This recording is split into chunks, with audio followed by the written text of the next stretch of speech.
જય શ્રી કૃષ્ણ। આજે આપણે ભરીને રીંગણાનું શાક બનાવવાનું છે જો, અને 2 સરગવાની સિંગ લીધી છે। ભરીને રીંગણાનું કરવાનું હોય એટલે રીંગણાની આવી રીતે 2 કટ લગાવી દેવાના। અને આ છે મસાલો।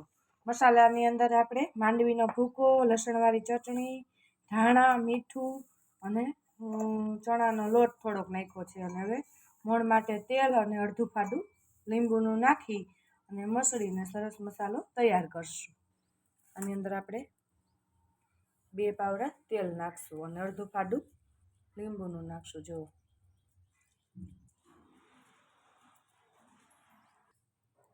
આવી રીતે 2 પાવડા આપણે તેલ નાખશું। હવે જો મસળી લેશું સરસ મજાનું।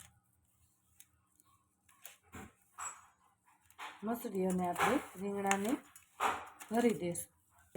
અત્યારે કેરીની સિઝન છે તો કેરીને પણ ખમણીને થોડી નાખી શકીએ, અને 2 દાણા ખાંડના પણ આપણે નાખ્યા છે। મસળી અને આપણે જે રીંગણાને છે એ બધા જ રીંગણા ભરી લઈશું। જો એક રીંગણું ભરીને તમને બતાવું, 1 થી 2 જો આવી રીતે ભરવાના।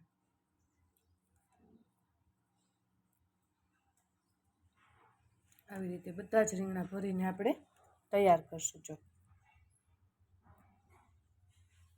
જો આવી રીતે આપણે બધા જ રીંગણા ભરશું, ભરીને આપણે તૈયાર કરશું।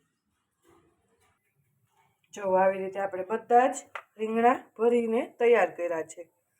હવે આપણે આનો વઘાર કરશું। એના માટે આપણે આમાં ખાવાનું 1.5 પાવડા જેટલું તેલ લઈ લીધું છે। તેલ આવે એટલે આપણે મરી મસાલા કરશું।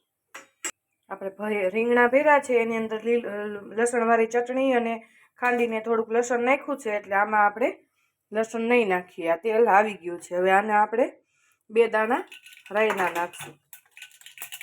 રાઈ ફૂટે એટલે આપણે અડધી ટીસ્પૂન જેટલી હિંગ નાખશું। પછી આપણે આ રીંગણા છે ભર્યા છે એ રીંગણા નાખી દઈશું।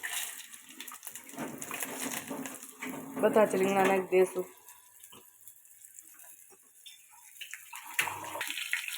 જો આવી રીતે રીંગણા બધા જ નાખી અને સેજવાર સતળાવા દેવાના। પછી આવી રીતે હલાવી લેવાનું।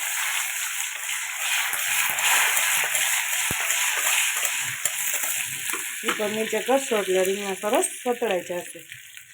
થોડાક સતળાય પછી એની અંદર આપણે એક મસાલો વધ્યો છે એ મસાલો અને 1 ટમેટું એડ કરશું। પછી છેલ્લે સરગવાની સિંગ એડ કરી દઈશું। જો આ ટમેટા છે એ ટમેટા મસાલો અને આપણે એ એડ કરી દઈશું। પહેલાં થાળીમાં મસાલો હતો એ મસાલો બધો જ આપણે આની અંદર એડ કરી દઈશું। એડ કરી અને આપણે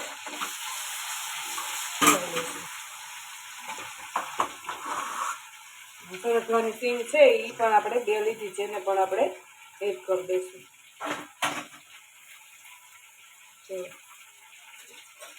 હવે આપણે એની અંદર અડધી ટીસ્પૂન જેટલી હળદર નાખશું અને લસણવાળી ચટણી નાખી છે એટલે ઉપરથી આપણે 1 ચમચી જેટલી ચટણી નાખશું અને આપણે અડધો ગ્લાસ 1 ગ્લાસ જેટલું પાણી એડ કરશું। મીઠું તો નાખ્યું જ છે આપણે, તો છતાંય આપણે સ્વાદ અનુસાર પાણીના ભાગનું થોડું મીઠું પણ એડ કરશું।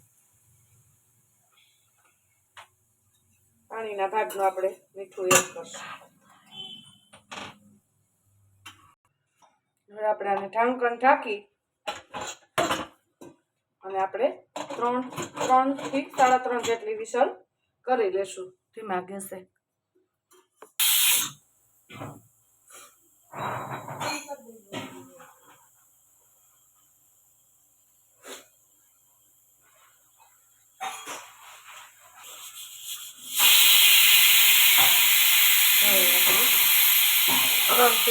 રેડી થઈ ગઈ। હવે આપણે અંદર ભરાવા દઈશું।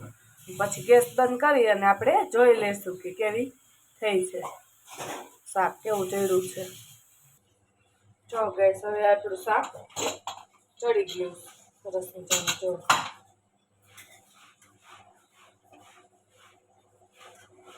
જો ટેસ્ટ કરશું।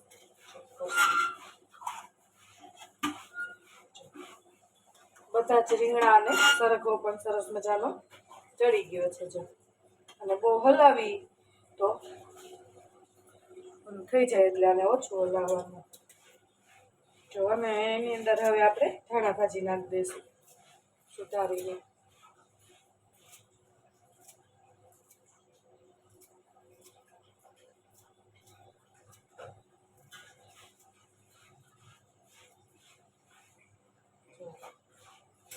આપણું શાક થઈ ગયું છે રેડી. ભરીને રીંગણાનું શાક રેડી છે. જો